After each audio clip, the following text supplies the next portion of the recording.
My best friend of 20 years admitted she's been dating my abusive ex, the man I fought so hard to escape, and now she's insisting he's changed and wants me to forgive him. I've tried to write this out for days now, but I keep getting too upset to concentrate, so this might be a bit jumpy. I don't have family in the sense many understand family to be. So I've been pretty much a loner with one exception, my best friend Tammy. We met in middle school and just became joined at the hip. Things changed a bit in college. My parents forced me into a Christian out-of-state college. Tammy applied and got accepted to the other college in the town, so we both went out there and were roommates for 2 of the years before I met my first ever boyfriend. I will call him Trent. I moved in with him the end of junior year, and I don't know when it started happening, but he went from charming and affectionate to controlling. I don't wish to upset anyone, so I will hit the pause button and warn you that below is some of the things he did for me to label him abusive. He would put me down and hint he could find someone better, or that if he cheats, it will be my fault since I wasn't this or that enough. It started to get physical senior year. At first it was him pushing me out of the way if he was walking by and I was in the path for whatever reason, then he would slap me in arguments calling me worthless, a waste of his time and young years, a broken toy no one will love. I didn't have any real self-esteem, so I stayed, thinking I was the problem, and when I called home about it, I was told that the problem was me. I started to make my exit plan the day after I graduated. He had proposed, and I hesitated, and he screamed at me to ask why, then he swung and punched the wall right next to my head. I fell to the floor in fear, and he tried to comfort me and basically forced me into being intimate. When I woke up the next morning, the ring was on my finger, and he forced me again and later called it makeup sex, saying he forgave me for the way I treated him. That is the extremely short explanation, but there are so many stories of him forcing me into bed, laying his hands on me or threatening to unalive me, and more. So, I started to make a plan. I found a shelter in the city nearby. I started hiding things in the trunk of my car. I was in the service industry then, and so I would take more shifts whenever I could and hide my cash tips in a box of tampons in my purse. And I finally was ready and left him, left my phone. I had a new cheap one, and never went back. Tammy knew him and lived near us, but she didn't know about my plan.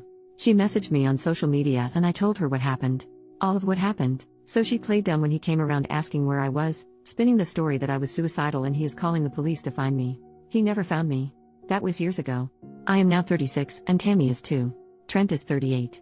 Tammy became a bit religious, but I told her as long as she is happy and safe, I don't care what she leans on in faith. She started to invite me out to her church 4 years ago, and I kept saying no until I very firmly said if she brought it up again, I would just walk out or hang up.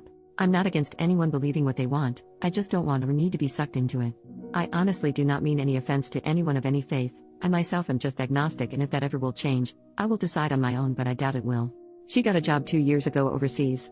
I acted excited for her but I was also deeply devastated. Without her, I had no one else. By this time, I wasn't in contact much with family, and I do have surface-level friends, but no one that's known me in the real sense. I worked it out with my counselor and just carried on. We stayed in touch online and video chatted a lot. She would show me London and I would show her my transition to moving to Texas. We would chronicle our explorations of our new cities, and then one day it started to slow down on her end right around the time she went to visit a friend in our old college town. She then asked if she flew to Texas sometime this summer, could she stay with me a few days, and I excitedly agreed. So early this month, just a few weeks ago, she came here. She was off the whole first day, but I figured she was tired. Then the next day, we went out and got drunk. She started to cry and I got us an Uber back to my place and asked her what was wrong. That's when she asked me not to hate her and told me everything. She's with Trent. She's been with him almost a year. I was too stunned to even say anything, and she went on and on about how it's not what I think and he has changed.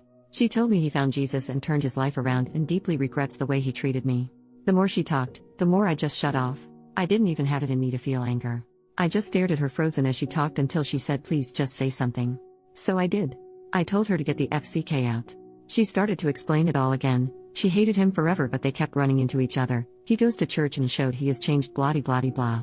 I didn't interrupt her, but when she stopped talking again, I just repeated myself. She argued more, and I would just listen and repeat until she grabbed her stuff and left. It was silent between us for a week until my dad texted me that Tammy called my parents crying and told me to get over myself. After all, it's not like I wanted to get back with him, right? And that's what I get for living with a man I wasn't married to. Then she texted the next week rehashing her argument and pretty much demanding I video chat with him to see for myself that he's changed and forgive him. She then blamed me that they can't take the next steps in their relationship because I don't have a forgiving heart and that I was malicious when I kicked her out. I've spent all of this week trying to figure out if I am insane to think this is a huge betrayal. A deal breaker. I mean, who even dates their friend's ex, for one, but this? I blocked her after she hinted that my version of things was exaggerated and malicious, but I don't have other friends to turn to about this. I don't think I am, but and her family thinks I am the jerk, at least for kicking her out in a strange city alone when she was just being honest with me. Am I?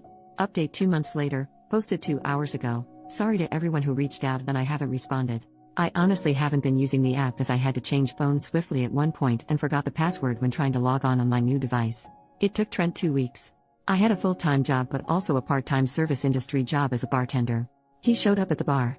It's a small bar and one of the regulars, Daisy, is one of the folks I did confide in about Trent and Tammy. When Trent walked in, I happened to be chatting with Daisy and she saw my reaction. She asked what was wrong and I told her that it was Trent. She wasted no time and went to get my manager. Trent sat at the end of the bar and I took my time checking in on my other bar guests until my manager Heather came out with the other 2 bartenders. Trent had already begun knocking on the bar asking for service loudly and I had been ignoring him. He got kicked out quickly and told that we can and do refuse service to him. I got text from a new number saying it was Tammy and begging for me to answer. She called 4 times and I didn't answer. She left voicemails with Trent and one without all telling me that I was concerning them with my hatefulness, how I am alone in the world and that's not safe, who would I turn to if someone broke into my home at night. Things of that nature and religious crap sprinkled in. I was still on the clock and Daisy suggested I stay at her parents'. I know her mom who sometimes comes with her to the bar.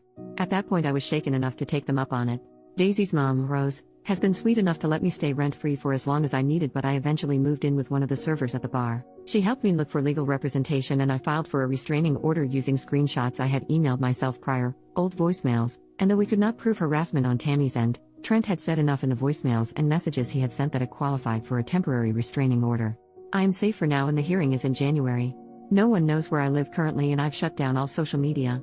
I've been no contact with my family as they've been pushing me to give my address so they can send Christmas gifts, but when I gave them a P.O. box Daisy is allowing me to use, they got angry it wasn't an address, and that was suspicious enough for me not to trust them. It's strange but I am slowly making friendships. And seeing a counselor helps with the stress. Trent is pretty much blacklisted from the square of bars where my bar is. Word gets around. I've not walked alone a single shift since. And that's my update. Not perfect, but I remembered my password when I was checking my email for any additional stuff to send to my lawyer, and wanted to let every person concerned about me know that I am okay. When this is resolved I will try to update with more detail.